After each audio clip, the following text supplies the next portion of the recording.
PO स्तर पर किशोरी शैक्षिक मेला के अंतर्गत कक्षा 7 के एक विद्यार्थी ने गणित विषय का यह चार्ट तैयार किया है, जिसका विषय है महत्तम समापवर्तक यानी HCF।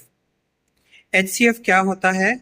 HCF वह बड़ी से बड़ी संख्या होती है जो दी गई संख्याओं को पूर्णतः विभाजित कर दे। उस संख्या को हम क्या कहेंगे? HCF। उदाहरण के लिए विद्यार्थी ने यहाँ पर दो संख्याएं ली है, एक 54 और दूसरी 36। 36 और 54 के HCF को ज्ञात करने के लिए हमने 36 के पहले दो संख्याओं के गुणनखंड कर लिए। 36 को हम लिख सकते हैं 4 गुणा 9। 4 और 9 इसके दो गुणनखंड हुए, और इन 4 और 9 को आगे फिर से हम विभाजित कर सकते हैं। 4 के गुणनखंड हो जाएंगे 2 गुणा 2, जबकि 9 के भी गुणनखंड आगे किए जा सकते हैं 3 गुणा 3।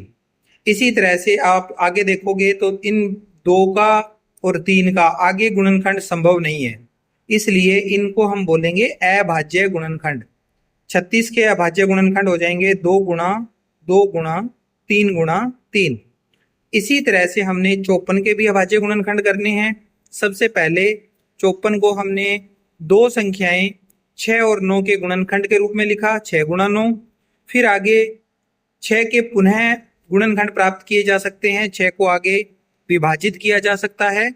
जैसे यहाँ पर 6 के गुणनखंड हो गए 2 गुणा 3 और 9 के गुणनखंड है 3 गुणा 3। इस तरह से 54 के गुणनखंड हो जाएंगे 2 गुणा 3 गुणा 3 गुणा 3। और हमने इन गुणनखंडों को यहाँ पर नोट कर लिया। 36 के गुणनखंड 2 गुणा 2 गुणा 3 गुणा 3 और 54 के गुणनखंड 2 गुणा 3 गुणा 3 गुणा 3। इस तरह से 36 और 54 के गुणनखंडों की सहायता से, अभाज्य गुणनखंडों की सहायता से हम इनका मैसे ज्ञात करेंगे।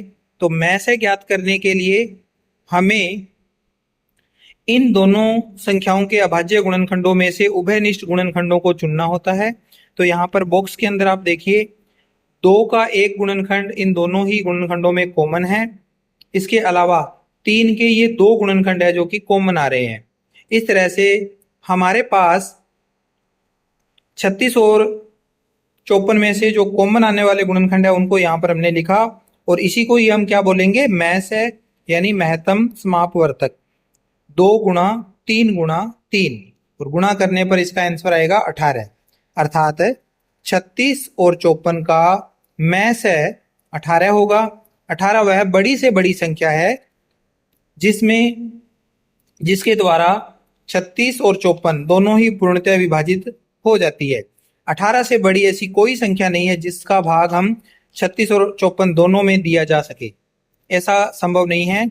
सबसे बड़ी संख्या 18 है, तो इसका मैस है 18 होगा। धन्यवाद।